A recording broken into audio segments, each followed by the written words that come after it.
What famous place is not worth visiting? Times Square on New Year's Eve. I work close to Times Square in Manhattan. If you have an ad blocker on your computer, you will hate Times Square. It's cold, crowded, and you probably won't see the ball drop. Just forget it. It has never been worth it.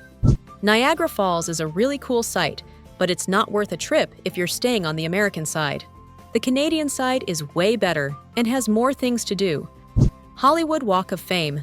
It's a sidewalk, and unless there's a major event, the stars are just covered in dirt from people's shoes.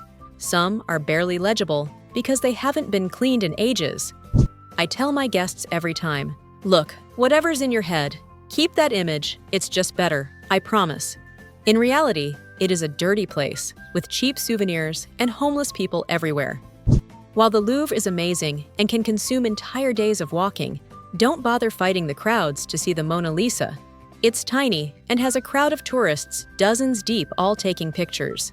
No flash photography be damned, so all you see is flash reflecting off the protective glass. Also, rumor has it that the real Mona Lisa is in a basement, and that the one you see is just a very convincing replica. I went to the Louvre in 2009, and the painting opposite the Mona Lisa was significantly more impressive. A 20-foot-tall canvas, encompassing the entire wall, was a very detailed painting of a wedding, if I remember right. Spent more time looking at that cause, I could barely see the Mona Lisa through the crowds. Your like and subscription will really help my channel. Plymouth Rock, Massachusetts. It's a rock that marks where the Pilgrims supposedly first landed in America. It is quite literally just a medium-sized rock with 1620 carved in it. But every elementary school teacher, around Massachusetts at least, hypes it up for the class field trip, just to see a rock that is not big, impressive, or really historically relevant. Driving an hour on a bus to see this was the most anticlimactic thing, and I would not particularly recommend. In third grade, a meteor crashed in the backyard of a kid's house in my neighborhood. He talked about it every day at school and said people weren't allowed to see because NASA was collecting samples. A few days later, he said we could go see, but everyone had to pay $5. Me and a few friends paid him and went over his house later that day. When we got to the backyard, we saw a 3-ish foot deep hole that was clearly dug by a shovel. We called him out on it, and he said something like, "That's where it landed, but the scientists dug around it with shovels to take samples."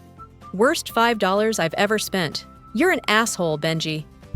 Benji is either a millionaire or in jail now. Checkpoint Charlie in Berlin.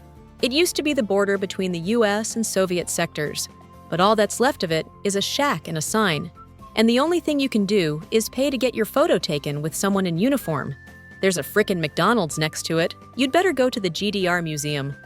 Mount Rushmore looks nice, but you can see it perfectly fine from the road. No need to pay to see it.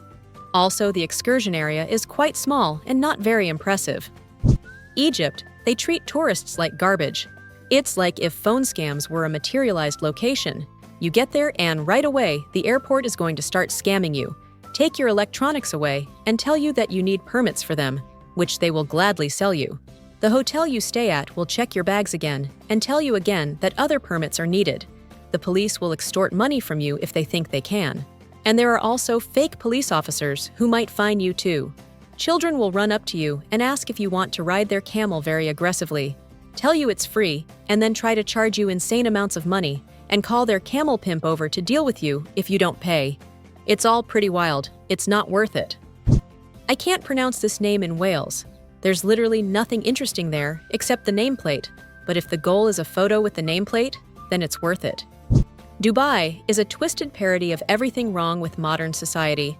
Literally a monument to all that is wrong in the 21st century. I judge anyone who goes there for their Instapics. Land's End, UK. Heralded as the 4th most disappointing attraction in the UK. It's not even disappointing enough to win an award. Venice during the season. Good God, the place is crushed with people. You can hardly move at certain times, and you're always bumping into folks. Hollywood. I took a trip while I was stationed in California, and it was the most absolute disgusting place I've ever seen. Besides the homelessness issue there, you'll find trash all over the streets and sketchy businesses. Liquor stores, souvenir shops, etc. I'm sure they only clean it up when there's a big event going on. Leaning Tower of Pisa. Just a small town without much going on. Then a ton of tourists pretending to hold it up. Better go to Florence. There is something to see there. Stonehenge. Sorry, UK folks, but 5 minutes at Stonehenge is enough. I was there during the solstice when I was a child. I remember touching the stone and wondering how old it was. You're not allowed to do that. If you can find a guide to the inner circle, it's worth it. Your like and subscription will really help my channel. Thanks a lot for your donations.